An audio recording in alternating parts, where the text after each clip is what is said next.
Hello friend, good morning. তোমরা সবাই কেমন আছো? আশা করি যে যেখানে আছো সবাই ঠাকুরের দয়া ভালো আছো। আমরা সবাই ভালো আছি।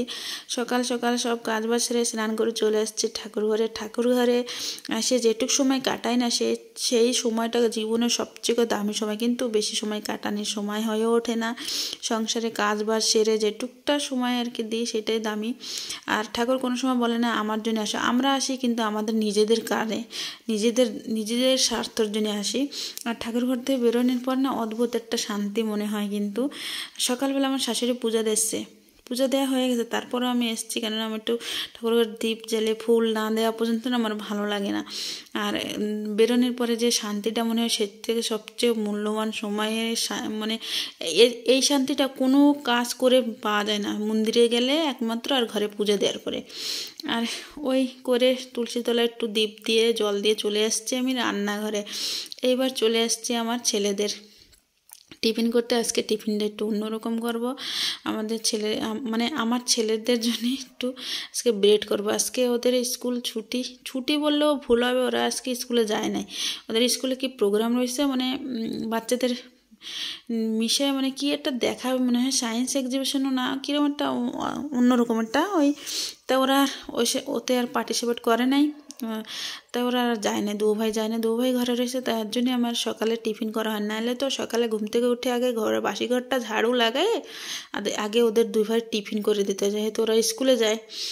আর বাদ বাকি কাজ সবসময় পরে থাকে। আর যেহেতু ওরা ঘরে রয়েছে সেই জন্যই সব আশিবাসি কাজ সেরে ঘরের এইবার ওই এসছি রান্নাঘরে, এই যে টিফিন করতে।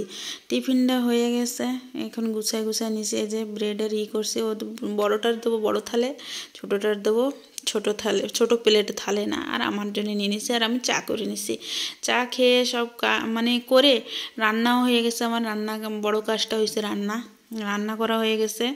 এখন রান্নাঘরটা পরিষ্কার করে নিচ্ছি। রান্নাঘরটা পরিষ্কার করে নিয়ে আর অল্প একটু কাজ রয়েছে রান্নাঘরে, সেটা হলো কপির বড়া করব। তারপরে ওদের ভাত দেবো গরম গরম, যেহেতু আজকে ব্রেড খেয়েছে, হালকা খাবার খেয়েছে, তো খিদা পেয়ে যেয়ে থাকবে। ওই জন্য ঝটফট একটু করতে দিই। রান্নাঘরটা মুছে তারপরে ওটা গরম গরম ভেজে দেবো। ওটা ভেজে রাখলে না ঠান্ডা হলে ভালো লাগবে না। এমনি সব গুছাই রাখছি, মাখায় রেখে দিছি। কপি কুচায় বেসন দিয়ে, চালের গুঁড়ি আর করি নেই, বেসন দিয়েই করছি। আর এখন আমার রান্নাঘর মোছা হয়ে গেছে, কড়াইটা বসাই দিছি। আর আমি না প্রত্যেক রান্না লোহার কড়াইতে রান্না করতে খুব ভালোবাসি।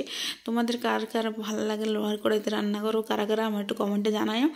আমার কিন্তু লোহার কড়াইতে রান্না করতে খুব ভালো লাগে। এবারে যে কড়াই আমার ঝটপট গরম হয়ে যায় গেছে, লোহার কড়াই তো ফটাফট গরম হয়ে যায়, তেল দিয়ে দিলাম। আর এই যে মাখায় গুছিয়ে রাখছি বাটিতে, এই যে দেখো ওই পাশে। আর মাখায় গুছিয়ে রাখছি, একটা সমস্যা হয়ে গেছে কি, একটু পাতলা হয়ে গেছে। মাখানোর পরে একটু জল বেরিয়েছে, একটু পাতলা হয়ে গেছে। এতে আর বেসন দেবো না, এরকমই ভাজে নেব।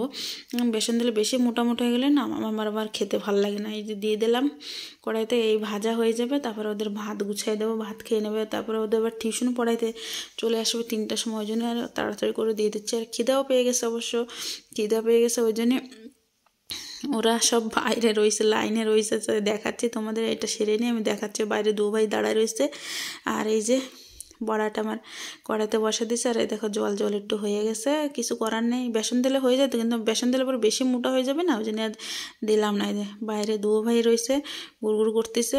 ওদের মানে ছোটোটা আমি স্নান করে দিয়ে এসেছিলাম, বড়োটাও স্নান করে চলে আসছে। আর এবার ওরে ভাত বাড়িয়ে দিছি দু ভাইরে। ছোটোটা তো ডাল সেদ্ধ আর বিনস আলু ভাজা আর ওই বড়া দিয়ে খাবে। আর বাকি যা রান্না হয়েছে কিচ্ছু খাবে না। যে বেগুনের ভর্তা করছি, শুনুরে দিলাম। আর ওরে ভাতটা এই যে মাখাই দিছি, গরম গরম দেখো ধোয়া উঠতেছে ভাতের থেকে।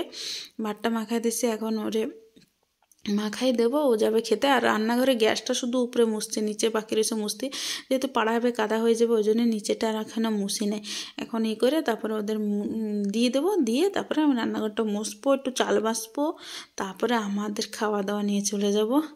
এইভাবে দিনটা মানে শুরু হয়, এই শেষও হয়ে যায়, বুঝতে পারি না এই কাজের মধ্যে থাকতে। এই জন্য বললাম না, ঠাকুরঘরের সময়টাই সবথেকে মূল্যবান সময়। ঠাকুরঘর থেকে মন্দির থেকে বেরোলে যা অদ্ভুত একটা শান্তি পাই না আমি অন্য কোনো কাজ করে শান্তি পাই না। দেখো ওই পুচকুরে দিয়ে দিলাম, শুনুরে দিয়ে দিলাম। আর শালগম দিয়ে আলু দিয়ে মা বড়ি দিয়ে গেছিলো, বড়ি দিয়ে রান্না করছি। এই বড়ির জন্যই শুনু ওই শালগমের আলুর তরকারি নিচ্ছে, কিন্তু শালগম খায় না, খালি ওই বড়ি আর আলু বেছে খাবে, আর বড়ি আর আলু। আর ওই সন্ধ্যা হয়ে গেছে, আর শুনু আজকে ফুচকা কিনে নিয়ে এসে দোকান থেকে কালা কালাটা দিতে বসে বসে আমারে। আমি যেহেতু মা কালাটা খেতে হবে বাধ্য হয়ে, যে ওরাও খাচ্ছে। মারামারি হয়েছিল কালাটার জন্যই। আর আমি যে খাবো, এত পছন্দের খাবার রয়েছে সামনে, কি করে খাবো আমি সেইটাই ভাবতেছি। এত শখ করে শখ ছিল লাগাবো ঠিক হবে কয়ে, কিন্তু এখন খাইতে যা সমস্যা হচ্ছে দেখাচ্ছি তোমার। এত সুন্দর খাবার রয়েছে, অনেক দিনের শখ ছিল কিন্তু আমি লাগাবো ক্লিপ দাঁতে, যে ক্লিপ অনেক দিনের শখ ছিল। দাঁতগুলো আমার আরও ফাঁকা ফাঁকা হয়েছে, দিন দিন আরও ফাঁকা হয়ে যাচ্ছে। ওই জন্য লাগাবো ভাবছি অনেক দিন ধরে, কিন্তু লাগাইছি শেষমেশে এখন খেতে পারতেছি না, অনেক সমস্যা হচ্ছে খাওয়া নিয়ে। এটা ঢুকাবো কী করে আমি সেই ভাবতেছি, কী করে ঢুকাবো। এরকম করে ছোটো করে কামড়ায় কামড়ায় খেতে হয়, সব আকারে ঢুকাই দিলে মুখে বাঁধবে।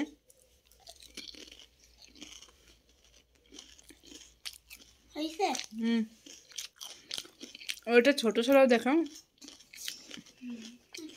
তোমারটা একটু কষ্ট মতো করে খেতে পারলাম, আর একটু জল না খেলে হবে না। জল দাও না।